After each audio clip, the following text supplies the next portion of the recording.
Dear students, आज हम confidence interval for population proportion जो है वो स्टडी करेंगे। पॉपुलेशन प्रोपोर्शन को हम पाई से नोट करते हैं। यहाँ पर proportion, first of all what is proportion? Proportion जो है वो टोटल पॉपुलेशन के अंदर कुछ एक स्पेसिफिक जो पार्ट है वो उसका कितना हिस्सा है उसको हम प्रोपोर्शन कहते हैं।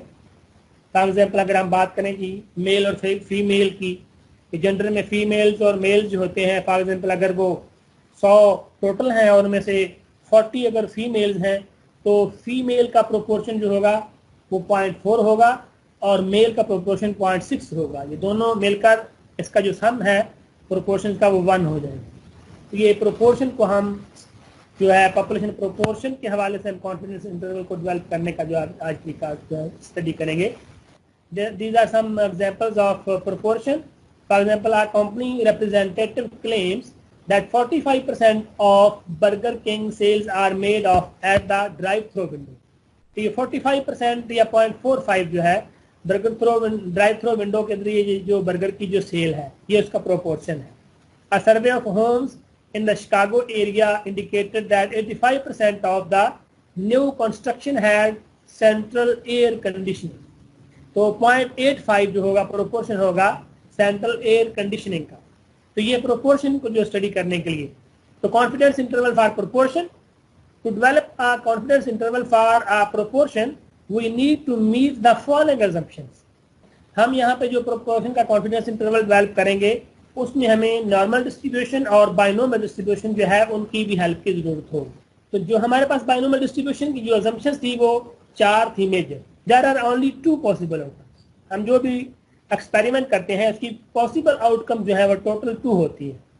Number of trials are fixed, उसके जो नंबर ऑफ ट्रायल्स फिक्स हों। The probability of a success remains the same from one trial to the next. एक ट्रायल से दूसरे ट्रायल तक जो प्रोबेबिलिटी ऑफ सक्सेस है वो सेम रहेगी। The trials are independent, this means the outcome of one trial does not affect the outcome of another. तो ये 4 कंडीशन जो थी बाइनोमियल डिस्ट्रीब्यूशन की वो सेटिस्फाई होनी चाहिए। ये तो पहली बात है। दूसरी बात क्या है? The values of n pi and n into 1 minus pi should both be greater than और इक्वल टू 5। तो पाई आपको याद होगा हमने प्रोबेबिलिटी ऑफ सक्सेस को पाई से शो किया। तो n को पाई से मल्टीप्लाई करें या n को 1 minus पाई से मल्टीप्लाई करें, दोनों की जो वैल्यू है वो 5 या इससे ज्यादा आनी चाहिए। This condition allows us to invoke the central limit theorem and imply the standard normal distribution, that is Z, to complete a confidence interval.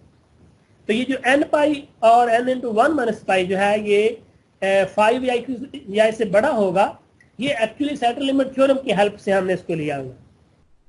Central limit theorem यही कहता है जब सैंपल साइज बड़ा होता है 30 या उससे अबव हो जाता है तो हमारी कोई भी डिस्ट्रीब्यूशन जो है वो नॉर्मल की तरफ चली जाती है, हम उसको अप्रोक्सीमेटली नॉर्मल कह सकते हैं।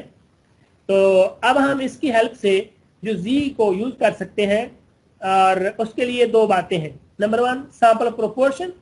सैंपल प्रोपोर्शन को कैलकुलेट करने का फार्मूला लगा P is equal to x over n। x over n, x जो है वो हमारा नंबर ऑफ सक्सेसेस है जो हमने बाइनोमियल डिस्ट्रीब्यूशन में जो हमने स्टडी किया नंबर ऑफ सक्सेसेस को। तो ये हमारा रैंडम वेरिएबल है जिसको भी हम स्टडी करना चाहें वो x है और n is the sample size, total जो सैंपल का साइज होगा। जैसे हमारे पास अगर हम बात करें जी 10 में से 4 हेड्स आए हैं तो 4/10 होगा, ये हमारा सैंपल प्रोपोर्शन निकलाएगा। तो कॉन्फिडेंस इंटरवल को कैसे हम स्टडी करेंगे जी? p plus minus z into p into 1 minus p over n का अंडर रूट। ये जो हमारे पास ये वाली चीज है ये अंडर रूट के साथ p into 1 minus p over n, इसका अंडर रूट जो है ये हमारे पास स्टैंडर्ड एरर है। स्टैंडर्ड एरर क्या होता है? Standard deviation of sample statistic. तो ये standard error is the standard deviation of sample statistic. तो p plus minus z into standard error. तो ये हम इस फार्मूले को यूज करते हुए हम कॉन्फिडेंस इंटरवल फॉर प्रोपोर्शन निकाल सकते हैं। Let us take an example. Union representing the bottle blowers of America is considering a proposal to merge with the Teamsters Union. According to BBA union bylaws, at least 3/4 of the union membership must approve the merger. A random sample of 2000 current BBA members reveals 1600 plan to vote for the merger proposal. What is the estimate of the population proportion? And develop a 95% confidence interval for the population proportion. तो ये दो बातें हैं. What is the population proportion? Number 1 ये point estimate जो हमारा, और दूसरी बात कॉन्फिडेंस इंटरवल जो है उसको एस्टिमेट करना है. Basing your decision on this sample information, can you conclude that the necessary proportion of BBA members favor the merger and why? तो अगर हम कॉन्फिडेंस इंटरवल की बेस पर हम जो डिसीजन लेंगे, कंक्लूड करेंगे कि हमारा जो है वो हमारे मेंबर जो है वो मर्जर को फेवर कर रहे हैं या नहीं कर रहे हैं, अगर कर रहे हैं तो क्यों कर रहे हैं. Okay, first compute the sample proportion. P is equal to x over n. x जो है वो नंबर ऑफ हमारे जो आउटकम्स हैं जो हमारे फेवरेबल हैं, जो हमारे सपोर्ट कर रहे हैं. ठीक है, तो 1600 ओवर 2000, तो ये आ गया 0.8. ये हमारा सैंपल प्रोपोर्शन है. उसने कहा था what is the estimate of the population proportion. तो ये sample proportion is the estimate of the population proportion. So 0.8 is the estimate of population proportion. Now compute the 95% confidence interval. और CI is equal to P plus minus Z into under root of P into 1 minus P over N. तो sample proportion P की value 0.8 आ गई जो हमने यहाँ पर use की. Z की वैल्यू 1.96. 1.96 कहाँ से आया? ये हमारा जो 95% कॉन्फिडेंस इंटरवल के लिए हम पहले भी ये वैल्यू फाइंड कर चुके हैं. मैं आप दोबारा थोड़ा सा बताता हूँ. ये हमारे पास ग्राफ है, यहाँ पर जी की वैल्यू 0 होती है हमारी, और यहाँ पर जो हमारा ये वाला जो है पॉइंट, हमारे पास टोटल 0.05 है अल्फा, तो 0.025 इधर हो गया और 0.025 इधर हो गया, और ये वाला कितना बना? ये बन गया 0.475. 0.475 हमने अपने नॉर्मल प्रोबेबिलिटी डिस्ट्रीब्यूशन के टेबल में देखना है, जो स्टैंडर्ड नॉर्मल डिस्ट्रीब्यूशन का टेबल है उसमें देखेंगे.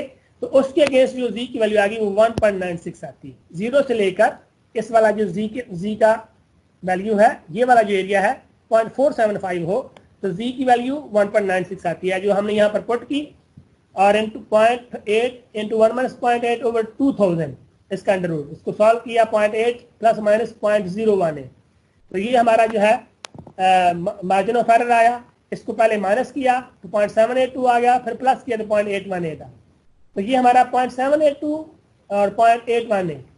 अच्छा, उसने यहाँ पर क्या कहा था? बाई लाज 3/4 जो है, यानी कि 3/4 का मतलब 0.75.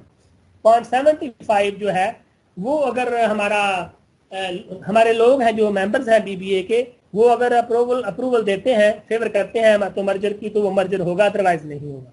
अब यहाँ पर अगर हमारा जो कॉन्फिडेंस इंटरवल आ रहा है वो 0.782 से लेकर 0.818 तक आ रहा है. The merger proposal will likely pass because the interval estimate includes values greater than 75% of the union membership.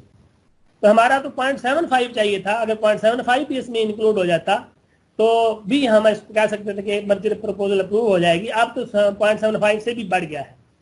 तो इसका मतलब है हमारा 0.8 जैसे एस्टिमेट आया ये वाला, हाँ, तो ये वाला एस्टिमेट जो है 0.782 से 0.818 तक है. तो इसका मतलब है हमारा जो मर्जर की प्रपोजल जो है वो अप्रूव हो जाएगी. ये हमारा confidence interval for population proportion को जो कंप्यूट करने का तरीका है. यहाँ पे इसको दोबारा देख लें. P plus minus z into standard error of sample proportion. P plus minus z alpha by 2 into P into 1 minus P over n का अंडर रूट. ये हमारे पास जो है एस्टिमेट है स्टैंडर्ड डेविएशन का, जिसको हम standard error of sample statistic बोलते हैं. तो ये it is the standard error of sample proportion. तो ये हमारे पास इसको 0.8 इंटू 1 माइनस 0.8 और ओवर 2000 का अंडर रूट आया. ये जी की वैल्यू मल्टीप्लाई की तो 0.018 आया, पहले माइनस किया फिर प्लस किया. तो ये सिंपल सा फार्मूला है confidence interval for population proportion को जो है कैलकुलेट करने. Thank you very much. Allah Hafiz.